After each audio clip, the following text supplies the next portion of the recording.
Tout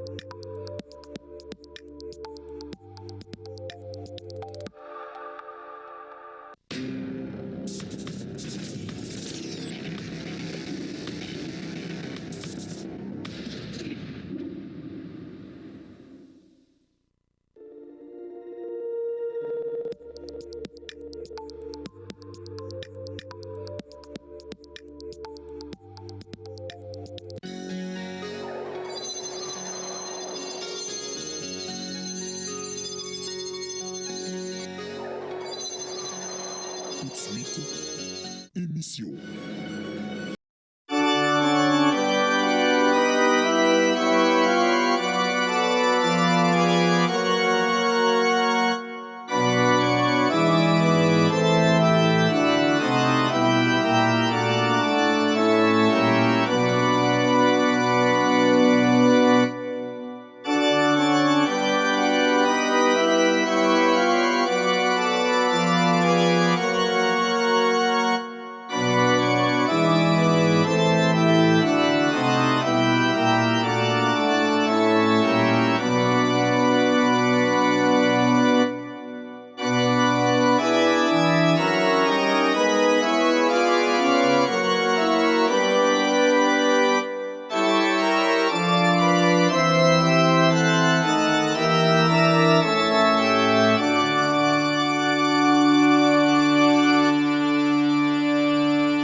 Vous êtes partout dans la montagneuse ville de Likasi, en République démocratique du Congo. Vous êtes à Lubumbashi.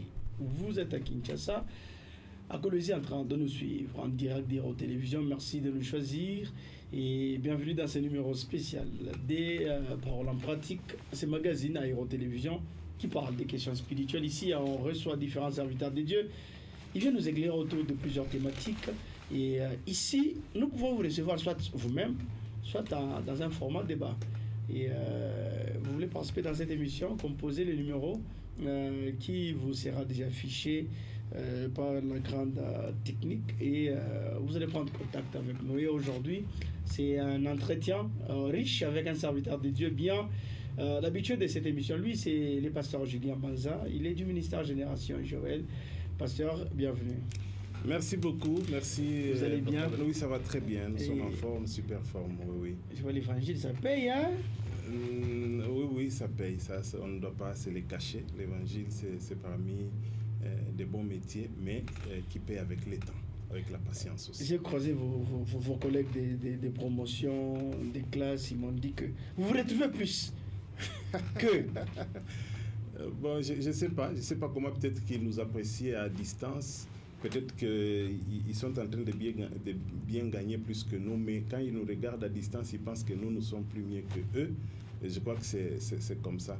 Mais sinon, je ne dois pas ne pas accepter la bénédiction du Seigneur. Dieu, s'il te bénit un peu, il faut être là aussi pour accepter et glorifier le Seigneur. Vous êtes le pasteur de la paroisse de Likasi, Centre-Ville. Oui, je suis. Ministère Génération Joël. Ministère Génération Joël, je suis le pasteur de la paroisse Centre-Ville, mais au même moment aussi, le révérend pasteur de toute la génération Joël de Likasi qui compte actuellement 14 paroisses. 14 paroisses? Oui, 14 paroisses actuellement. Alors Dieu nous a fait grâce d'être à la tête de toutes ces 14 paroisses. Vous n'êtes pas prophète, mais trop de prophètes chez vous. Oui, c'est ça. Et puis, par nommer, beaucoup de prophètes sont passés et ils sont aujourd'hui des grands prophètes faits. Et vous faites comment? Donc les 14 paroisses, on vous donne d'abord vous toutes les dîmes, et puis vous prenez aussi la dîme, et vous renvoyez à la direction. Oui, en fait, c'est pas tout le monde qui est capable de donner la dîme, c'est lui qui ne travaille pas. Donc la production du mois.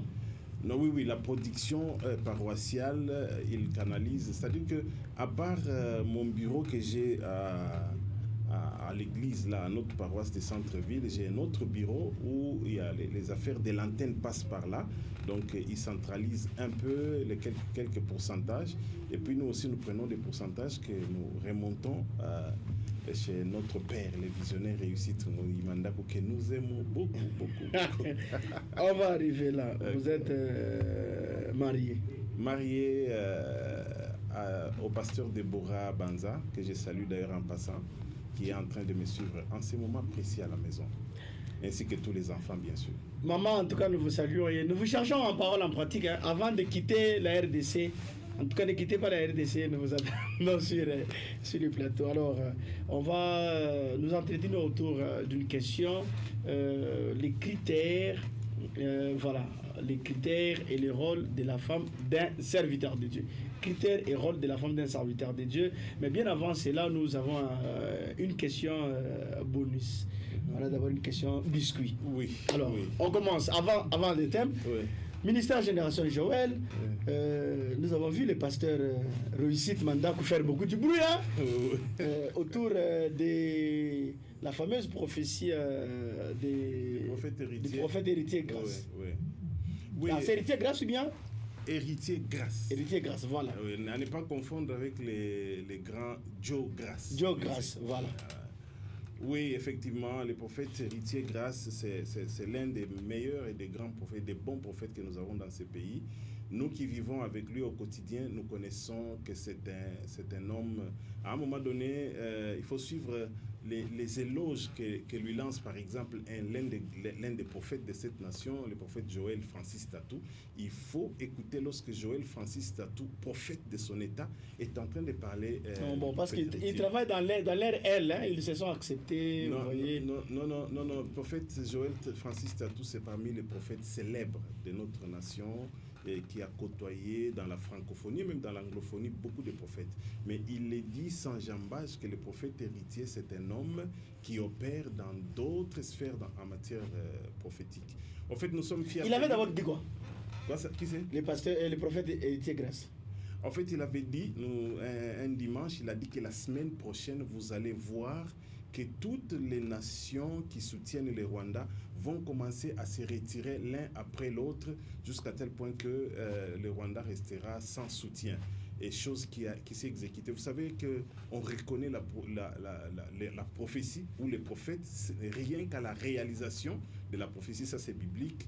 Et comme vous voyez, nous sommes un dimanche et directement mardi ou mercredi, il y a eu des nations qui ont commencé. C'était prévisible.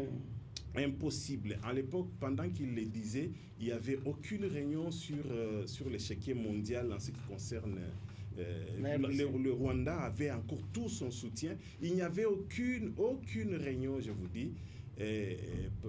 En fait, nous ne sommes pas surpris parce que beaucoup de ces prophéties, dans la journée, il peut te prophétiser le matin, il te dit que le soir, tu vas voir. Et il a dit quoi pour la suite des temps?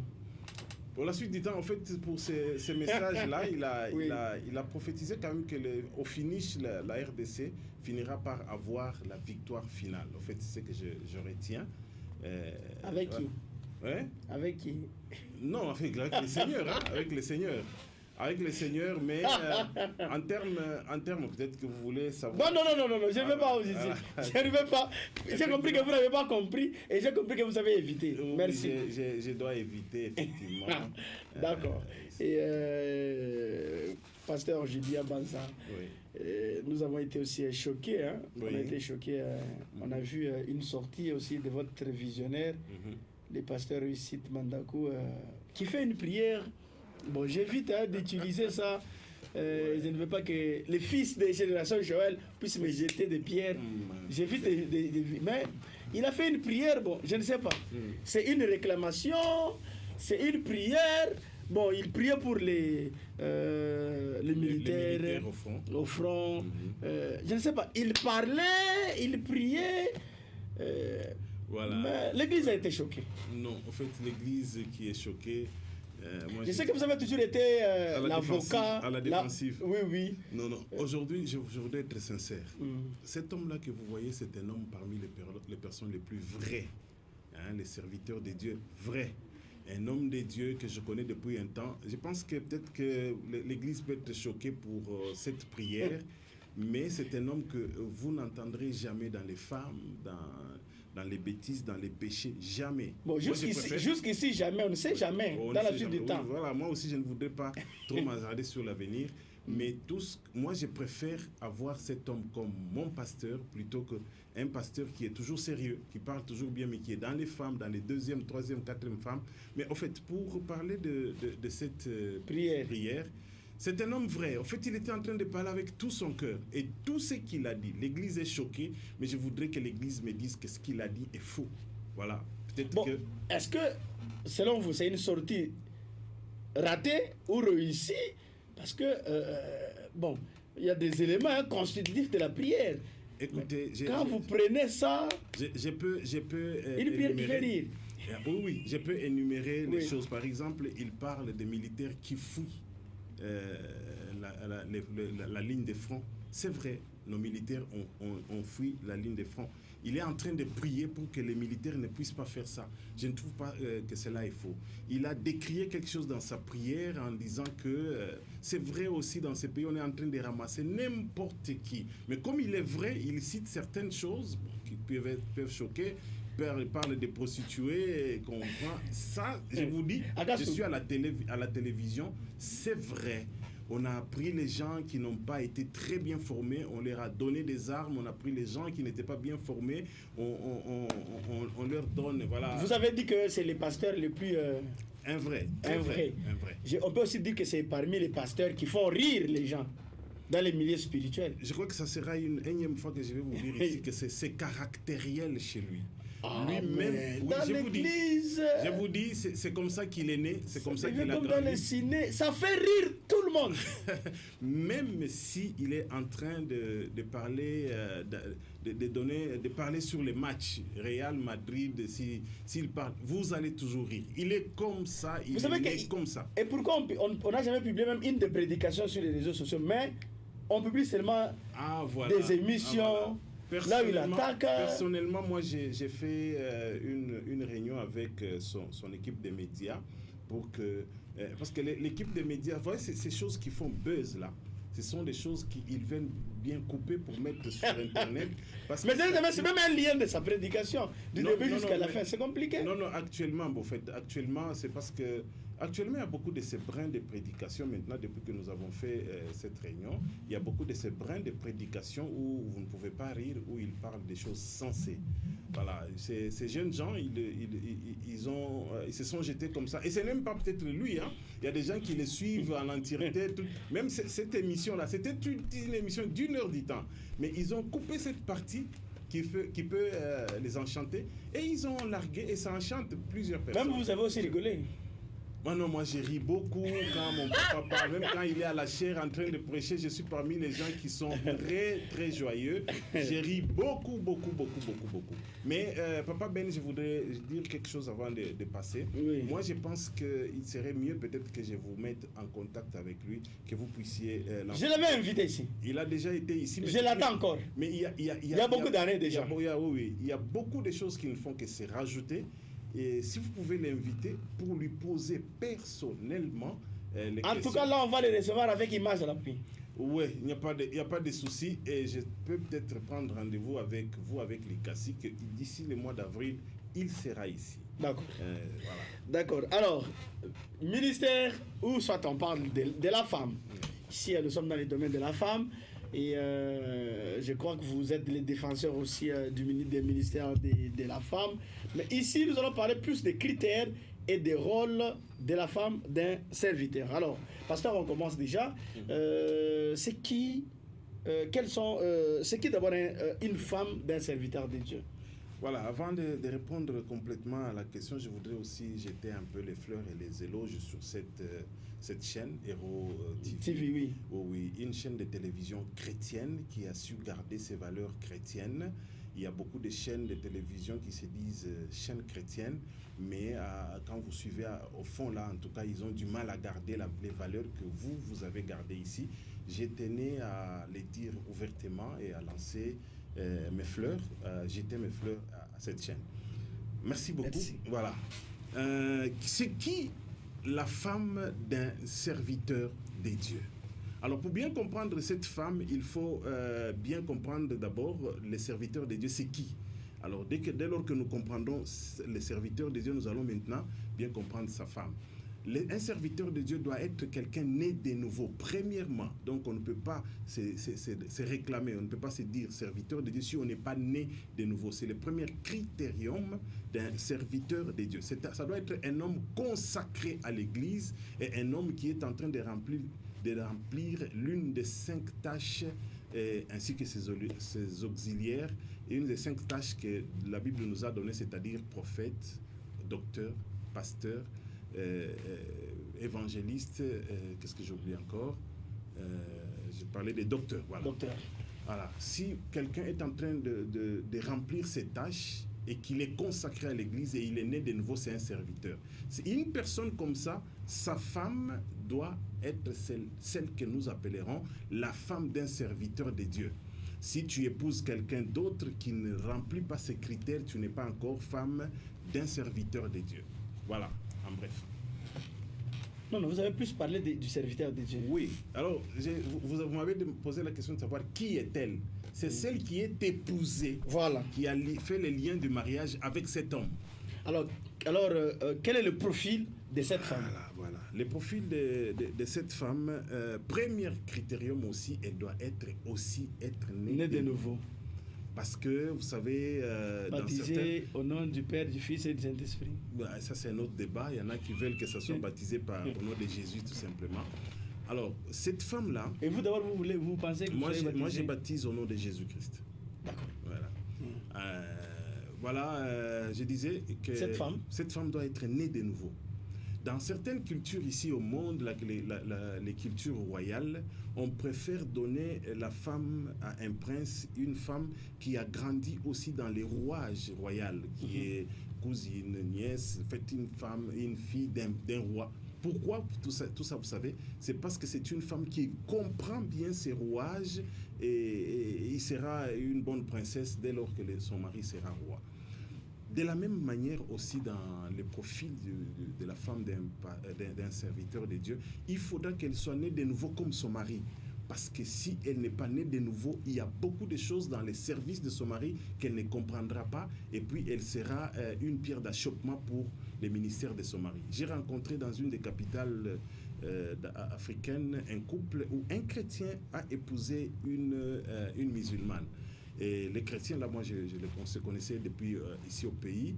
Et elle est allée épouser une musulmane et les deux ne savent pas évoluer parce que les deux, là, chacun n'a pas réussi à attirer l'autre dans son ministère et les deux ne montent pas. Pourquoi? Parce qu'il y a deux cultures qui sont diamétralement opposées. Alors, la femme, les premiers rôles, les premiers profils, il faudra qu'elle soit née de nouveau. Il faudra que cette femme soit une femme sage. Deuxième critérium de son profil, il faut qu'elle soit sage. Et cette sagesse dont il est question ici, ce n'est pas la sagesse des dictionnaires, c'est la sagesse du mariage qui se définit comme ça. Une femme sage est celle qui connaît son mari et qui fait tout pour l'éviter et qui fait tout pour le faire avancer. C'est ça la femme sage. Donc il faudra que cette femme-là, dans son profil, qu'elle soit sage.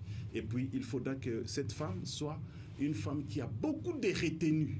Beaucoup de retenue. C'est-à-dire qu'une femme qui n'est pas épidermique. Parce que dans l'œuvre de Dieu, dans le ministère de son mari, il y a beaucoup de choses. Si elle est épidermique, elle va tout gâcher. Voilà dans quelques trois critères que nous avons mis en évidence comme ça sur le profil d'une femme, d'un serviteur de Dieu. Et comment cette femme doit se comporter à côté du serviteur de Dieu? Surtout, nous sommes à l'église et dans la société. Voilà. Cette femme doit être une des grandes accompagnatrices de son mari. Vous voyez? Donc, une femme d'un serviteur de Dieu doit commencer à travailler pour accompagner son mari dans son travail, dans son service. Ça doit être une femme impliquée dans le travail de son mari. Parce que nous avons vécu beaucoup de cas de serviteurs de Dieu qui ont épousé les femmes qui ne sont pas nées de nouveau, premièrement, et qui ne sont pas impliquées. Et nous avons vu comment est-ce que le ministère a été touché, affecté, et le ministère n'a pas avancé. Mais tous les serviteurs de Dieu qui ont épousé les femmes impliquées, les femmes qui les accompagnent, ils réussissent. Ici, je vais ouvrir une parenthèse, peut-être qui ne cadre pas avec les sujets, c'est les ministères de la femme. Nous sommes en train de vivre, au ministère Génération Joël, nous sommes parmi les confessions qui ont accepté le ministère de la femme. Vous boostez les femmes bien que la Bible a interdit. Oui, c'est un autre débat, un très beau débat, un grand débat. Alors, je disais que nous avons accepté le ministère de la femme. Notre visionnaire, le pasteur, a une femme très impliquée, très engagée. Maman Irène Mandakou. Maman Irène Mandakou. Pareil avec moi, j'ai une femme très impliquée qui m'accompagne et puis une servante de Dieu. Autonome. Oui. Alors, je suis en train de voir dans toutes nos paroisses les maris, les serviteurs de Dieu, les pasteurs qui n'ont pas de femmes engagées comme Maman Irène, par exemple, comme Maman Déborah. Je suis en train de lire tous les problèmes qu'ils ont pour faire avancer. Mais tous les serviteurs de Dieu qui ont des femmes engagées, je les vois avancer un peu et je les vois réussir un peu dans certains domaines. Et d'ailleurs, pour peut-être ouvrir une petite parenthèse, je vois certaines personnes commencer à faire par force de leurs femmes qui n'ont pas d'appel. Ils font un effort pour qu'elles puissent aussi être comme Maman Irène Mandakou. Et il y a des gâchis, il y a des dégâts par rapport à ça. Mais le prophète héritier, grâce, sa femme n'a pas de ministère. Non, c'est une femme engagée. Je crois au mois de décembre de l'année passée, de l'année antérieure, elle était invitée ici chez nous au ministère Génération. Je lui était oratrice. Elle est aussi prophétesse, elle prophétise aussi. Je sais pas. Le prophète héritier, grâce, c'est votre fils de mariage. Hein? Oui, c'est mon filleul de mariage, parmi les vieux d'ailleurs, hein, parmi les premiers. C'est mon fiel. D'ailleurs, ici, je suis en train d'ouvrir une petite parenthèse pour dire à Likassi que j'ai 28 mariages parrainés. 28 mariages 28. En tout cas, prochainement, on va parler sur le sujet des parrainages. Là. Oui. 28 mariages, déjà, vous êtes parrain. Oui. Et d'ailleurs, après cette émission, je peux te montrer. Moi, je ne l'ai dit parce que quand je l'ai dit, il y a des gens qui se sautent. Moi-même qui n'a pas encore fait 28 ans de mariage, vous voyez. Mais j'ai parrainé 28. Et il y a des gens qui ne comprennent pas. J'ai les photos de tout le monde. De tout le monde. Hein, voilà. Prochainement, peut-être qu'on va y revenir. Il n'y a pas de souci. Alors, oui, le prophète héritier, c'est l'un de mes filleuls de mariage parmi les. Donc, vous dites que les serviteurs de Dieu, ayant des femmes qui sont engagées dans le ministère, impliquées, ils n'ont pas beaucoup de problèmes. N'ont pas beaucoup de soucis et ils avancent un peu avec une grande vitesse par rapport à celles qui ont des femmes qui sont femmes à la maison seulement. Et la femme d'un serviteur, là, son rôle doit être... Elle doit avoir quel rôle? Elle doit avoir les rôles dont j'étais en train d'ailleurs d'énumérer tout à l'heure là. Son rôle, c'est d'accompagner son mari, c'est de s'impliquer dans le ministère de son mari. D'accord, c'est ce que je voulais comprendre. Accompagner son mari. Mais aujourd'hui, nous voyons, il y a des femmes qui n'arrivent pas à accompagner leur mari. C'est un exemple. Le pasteur Dieu de la chair, il annonce, il dit, demain, à 6h juste, on sera à la montagne. 6h juste, on sera à la montagne. Mais elle s'arrange pour ne pas être à la montagne. Il dit, le vendredi, on aura la prière la nuit. On va jeûner. D'abord, on commence du matin jusqu'au soir. Et puis, la nuit, on va passer, on va dormir. Elle, bien qu'elle a suivi le programme, elle prépare le foufou, elle crée même le programme à son mari. Et puis, en plus, elle ne va pas partir. Et c'est comme ça que, pendant ce temps, mais il y a des mamans, il y a des sœurs qui sont disponibles. Très disponibles. Très disponibles. Et certains pasteurs se sont fabriqués des femmes qu'on a appelées les femmes de ministère. C'est un péché d'abord cette expression. Oui, c'est un péché. Et très bonne question, papa Ben, très très bonne. Vous savez, la première des choses, c'est que moi je voudrais condamner ces femmes qui ne s'impliquent pas dans les ministères de leur mari, les femmes qui combattent un peu, entre guillemets, les ministères de leur mari. Parce que lorsque les pasteurs ou les serviteurs de Dieu donnent une ligne de conduite, beaucoup de gens à l'église regardent aussi beaucoup plus sa femme, comment il va se comporter par rapport à cette ligne de conduite. Et si elle n'obtempère pas comme il se doit, elle est en train de décourager d'autres personnes à continuer à obtempérer, à obéir au pasteur. C'est condamnable. Si vous ne vous sentez pas prête à être femme d'un serviteur de Dieu, je crois qu'il faut faire un effort. Voilà pourquoi est-ce qu'il y a des enseignements, il y a des rodages. Vous organisez les prières chaque jour, matinales, à 6 heures juste. Oui. Mais elle a toujours eu sommeil. Oui. Chez elle, elle a grandi, elle s'est réveillée à 8 heures, à 9 heures. Oui. Mais vous, elle doit se réveiller à 5 heures. Ouais. Il y a les enfants qu'il faut préparer pour aller à l'école. Vous voyez que ce sont les pasteurs qui posent aussi leur programme, posent aussi des problèmes à leurs femmes.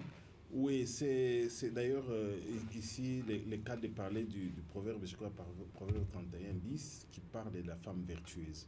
Ce sont des enseignements propres aux femmes, la question que vous posez. En tout cas, une femme, ici, même pas une femme d'un serviteur de Dieu, une femme en général, doit obéissance à son mari, doit accompagnement à son mari, doit respect à son mari, doit beaucoup de choses à son mari. Alors ici, lorsque nous prenons ce contexte, nous les mettons dans le cadre de la femme d'un serviteur de Dieu, elle doit être beaucoup plus stricte, beaucoup plus l'obéissance. Vous voyez, c'est ce qui pousse. Je condamne ces femmes par leur comportement. Elles poussent à certains maris de se fabriquer les femmes des ministères. Oui, qui ne sont pas rodés, qui n'ont pas bien compris les mariages. Ils vont se fabriquer par-ci, par-là. Or, les dégâts là, que cet homme, que je condamne aussi, les femmes du ministère, c'est une vie d'impudicité. Pasteur Julien Banza, je vous comprends, pasteur. Mais ma femme, elle ne m'accompagne pas. Oui. Elle s'absente partout. Elle peut même, il y a même certains pasteurs, l'église est dans la parcelle.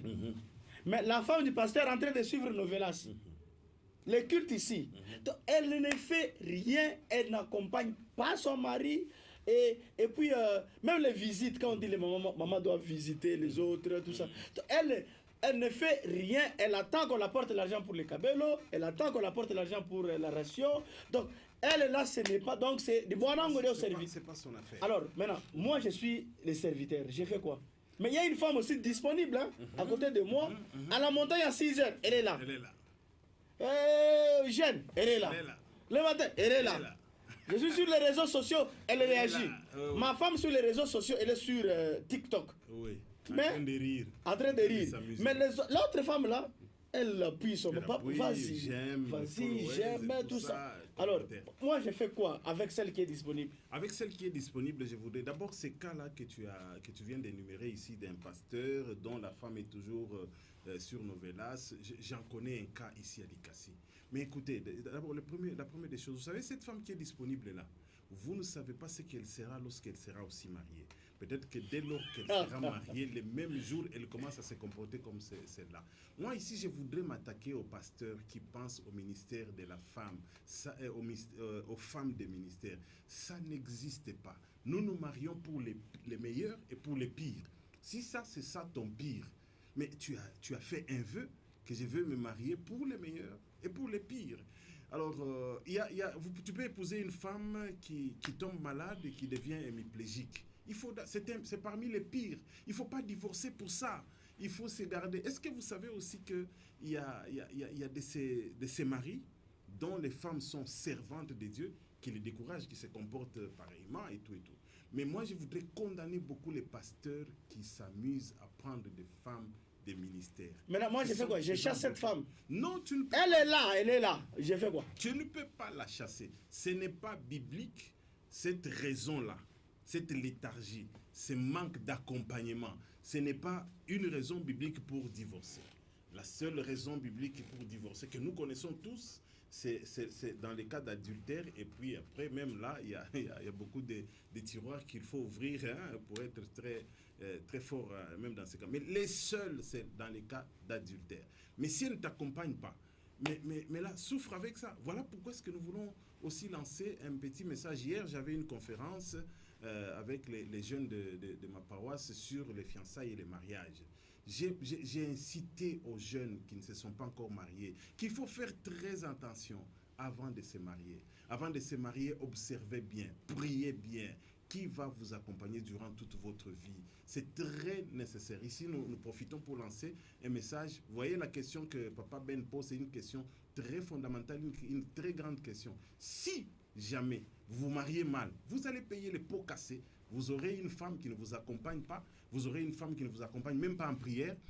Il est des fois que le pasteur ou le serviteur de Dieu a un peu il est malade, mais si la femme, c'est une femme rodée, elle prie, elle monte en prière, elle sera une bonne accompagnatrice. Mais si vous voulez vous marier seulement sur la morphologie, sur la beauté physique, sur l'extérieur, c'est votre problème. Avant de vous marier, priez beaucoup, observez beaucoup. Pasteur Julien, ça c'est parole en pratique. Oui. Je suis la femme d'un serviteur de Dieu, mon mari devient invalide. Okay. Sexuellement, Oui. La batterie est tombée, l'eau batte et puis c'est fini. Oui. Je fais quoi? Je suis encore jeune. Je peux chercher un frère à l'église qui peut relayer les pasteurs et puis aider les pasteurs, ou je peux aller prendre aussi des produits, des racines pour segmenter mon mari et je mets dans la bouillie. Nous nous marions pour les meilleurs et pour les pires. Non, les pires, c'est différent, hein, pasteur? Oui, nous nous marions pour les meilleurs. Et d'ailleurs, c'est même ça les pires. Quand moi j'ai béni les mariages, j'énumère cela, que c'est ça même les plus grands pires que vous risquez de connaître. La Bible dit que personne ne sépare ce que Dieu a uni. Mais lui avec moi là, il n'y a pas encore d'union.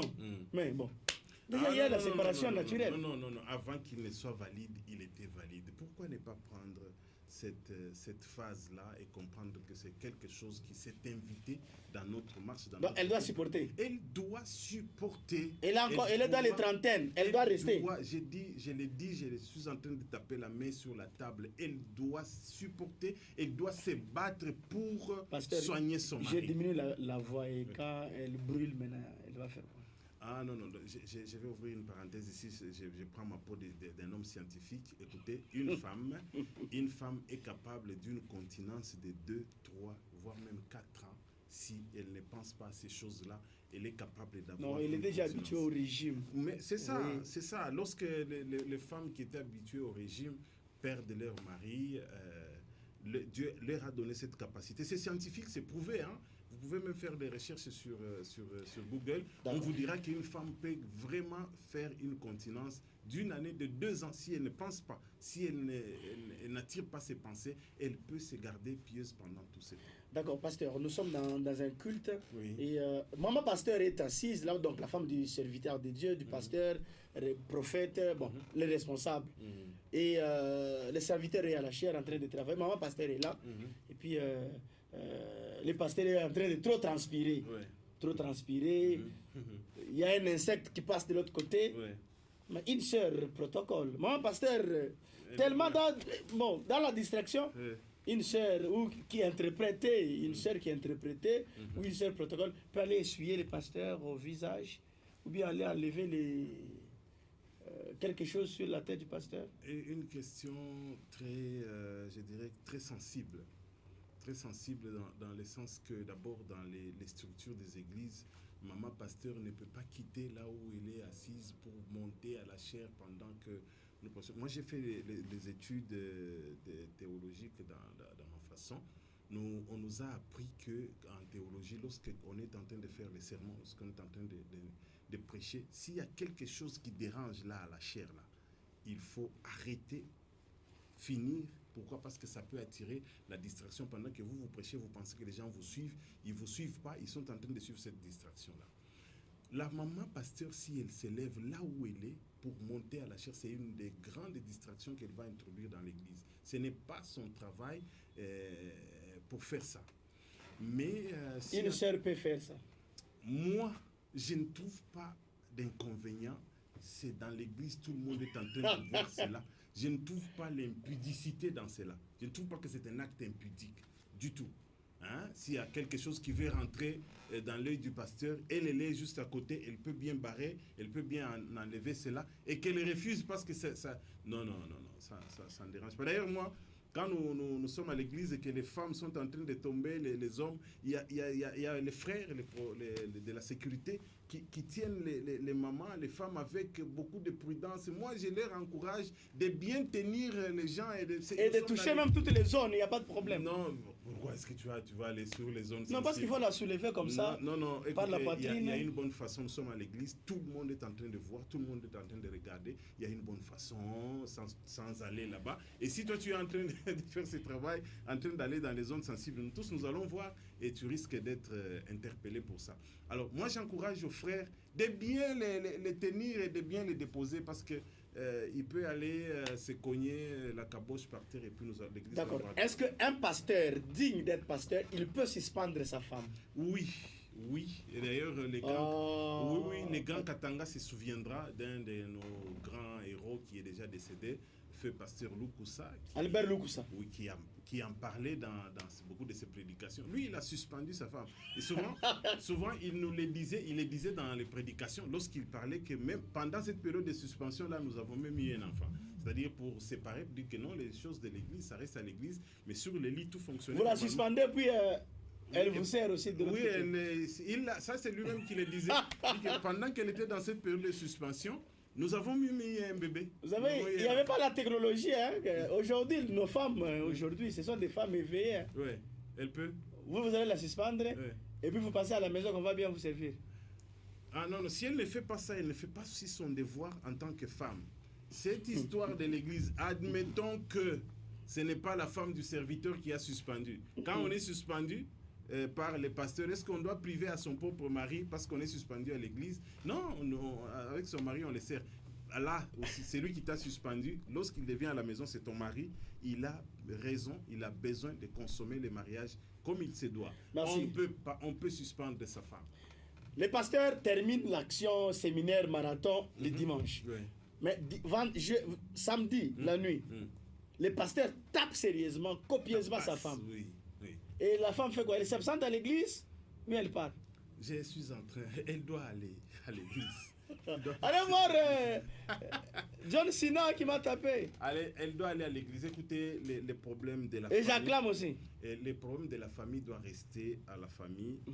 J'échange toujours cet exemple comme je venais de l'échanger. Admettons que celui qui t'a tabassé, ce n'est pas lui le pasteur.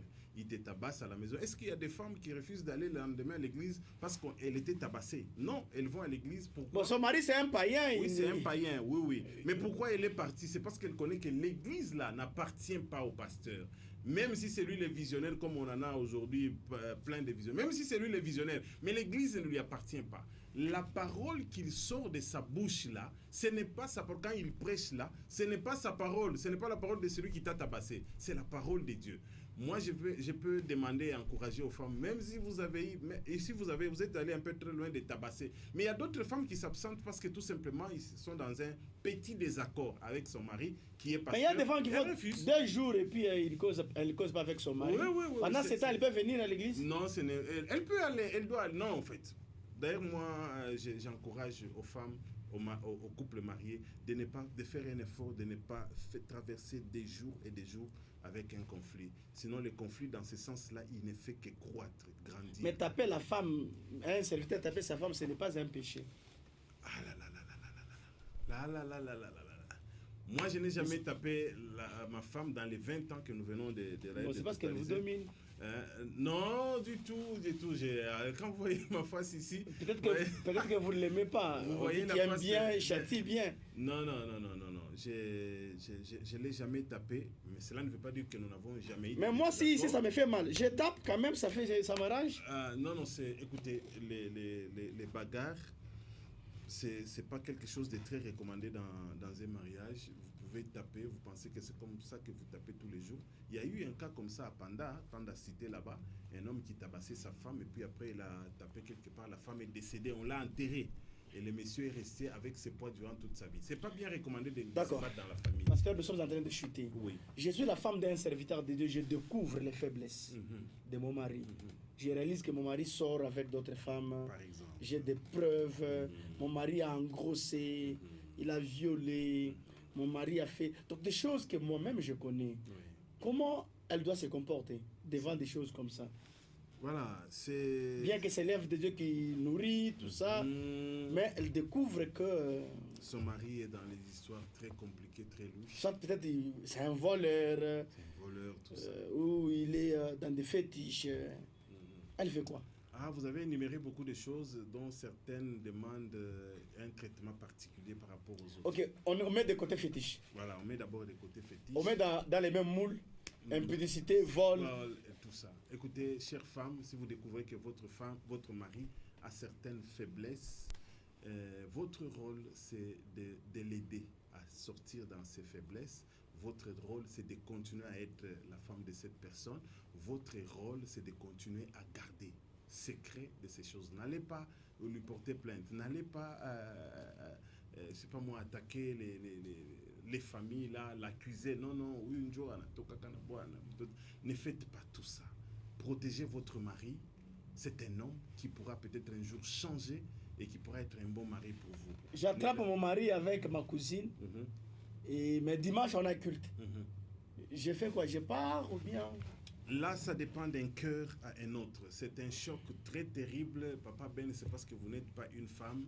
Et moi, j'ai déjà rencontré des femmes qui sont trompées. Les femmes, c'est ça les pires moments de la vie d'une femme elle découvre son mari avec un autre. Là, ça dépend de son cœur.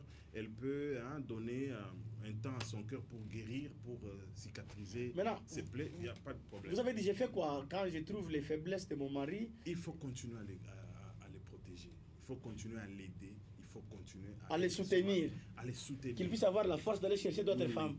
Ici, je suis en train, c'est une expérience qui vous parle, Papa Ben. Ces cas ici, je les rencontrés. Et les femmes qui ont soutenu leur mari à tout bout de champ, il y en a qui ont réussi à en fabriquer des meilleurs et des grands serviteurs de Dieu par rapport à ceux qui se sont très mal comportés, qui ont agi d'une manière diamétralement opposée à ce que je suis en train de dire. Elles ont perdu et son mariage, et les maris, et même le ministère de son mari. Il faut jouer le rôle de la femme qui se trouve dans Proverbe 31:10, la femme vertueuse. Il faut continuer à supporter. Supporter. Bien que je vois ça. Accompagner. Oui, oui. Bien que j'ai des preuves. Oui, oui. Donc vis-à-vis des gens, je fais comme si tout allait bien. Tout allait bien, mais continue à l'aider. Il ne faut pas te taire. Il faut continuer à l'aider avec les conseils. Voir les parrains, si c'est possible, voir les parrains, qu'ils viennent un peu l'aider, qu'ils viennent, les gens qui l'écoutent là, les gens que votre mari écoute beaucoup, il faut les voir pour leur demander de venir aider les messieurs pour qu'ils changent. Voilà un peu. Est-ce que la femme d'un serviteur de Dieu peut être tiktokeuse, influenceuse? Elle est aussi sur TikTok, elle fait les lèvres comme ça. Ok. Voilà. Sur TikTok, sur Instagram, sur Facebook, sur YouTube, sur beaucoup de réseaux sociaux, il n'y a pas que des mauvaises choses. Je dois d'abord mettre en évidence, il n'y a pas que des mauvaises choses. Moi, je rencontre certaines petites émissions très sensées, des émissions très éducatives sur tous les réseaux sociaux, même sur TikTok. Mais seulement les TikTokeuses au sens que moi j'ai dit péjoratif, que je connais, c'est-à-dire que les gens qui se dénudent, les gens qui font des histoires insensées, des choses impudiques, ça attire beaucoup. Là, moi j'interdis à la femme d'un serviteur de Dieu d'être cette TikTokeuse qui se dénude, qui a des contenus malsains. Non, non. Une femme d'un serviteur de Dieu ne peut pas. Mais une femme de Dieu et une femme d'un serviteur de Dieu peut aussi avoir fabriquer, monter, avoir des contenus éducatifs, mais sur TikTok qui éduque, qui appelle les gens à l'ordre. Quand même, je lui promets déjà que ça ne sera pas très bien suivi parce que les gens n'accourent pas sur... Je suis la femme d'un serviteur, mon mari n'a pas beaucoup de moyens, et je crée un kiosque, je peux commencer aussi à vendre les soupes yatolo. Non. La bière, la simba, c'est interdit pour nous. Le toku, kabondo. Pour tout chrétien, il ne nous est pas permis de boire et d'encourager aux gens de boire. Il nous est interdit. Non. Vendez tout ce que vous pouvez, mais ne vendez pas la bière. Les choses qui sont interdites dans la Bible. Merci beaucoup, Pasteur Julien Banza. Ouais. Donc, vous dites que la femme d'un serviteur de Dieu doit être correcte. Très correcte. Elle doit soutenir son mari. Elle doit. Malgré l'épreuve. Malgré les épreuves, elle doit être toujours présente. Malgré l'épreuve matérielle. Oui, effectivement, mon cher Ben. Malgré l'épreuve comme ça, tangible, palpable. Les femmes, comment est-ce que les femmes des musiciens, des stars, de nos stars de notre République arrivent à surmonter ces étapes-là? Là, c'est connu. Et à l'église, la femme d'un serviteur, elle doit s'asseoir normalement où? Non, en fait, ça dépend de chaque structure, de chaque église. Il y a de ces églises dont les femmes s'assoient à la place où s'assoient les serviteurs en général. Et il y a d'autres qui s'assoient à côté de leur mari. Voilà. Vous ne voyez pas d'inconvénient dans tous les deux sens?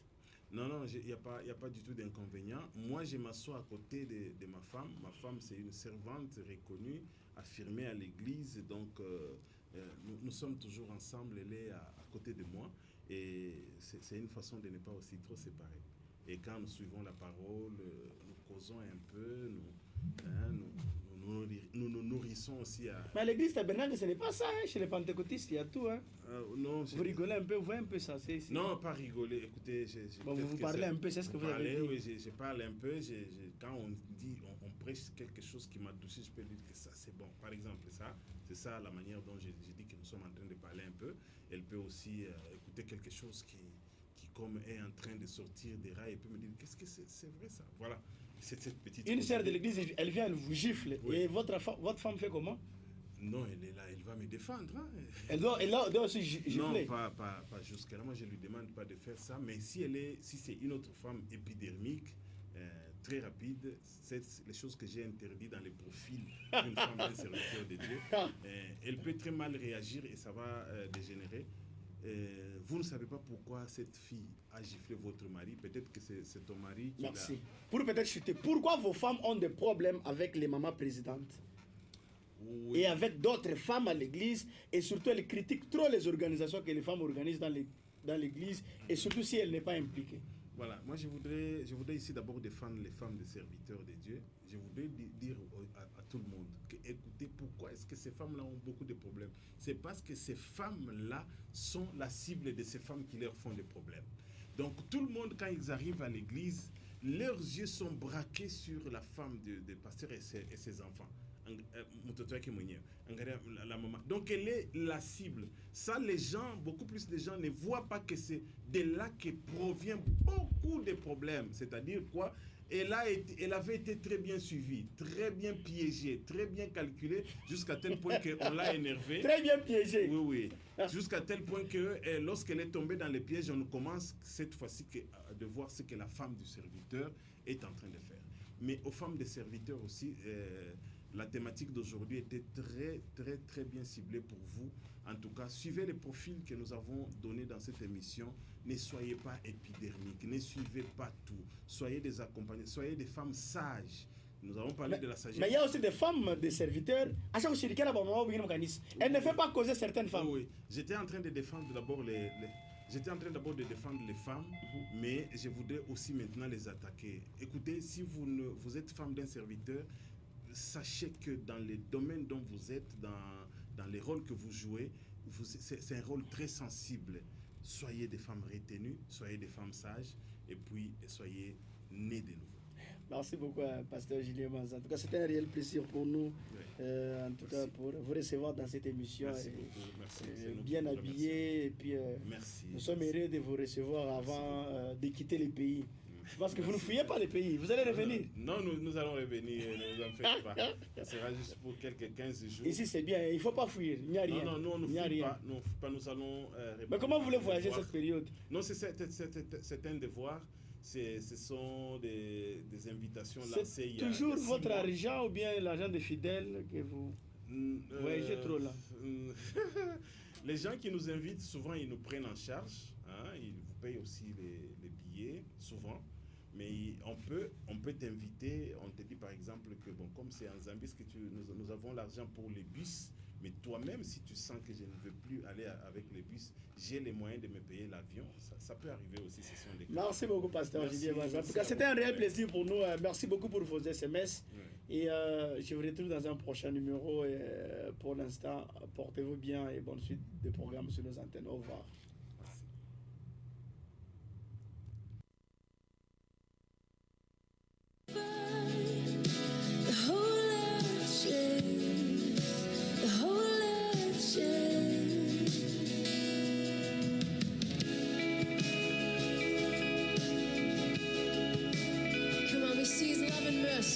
I see his love.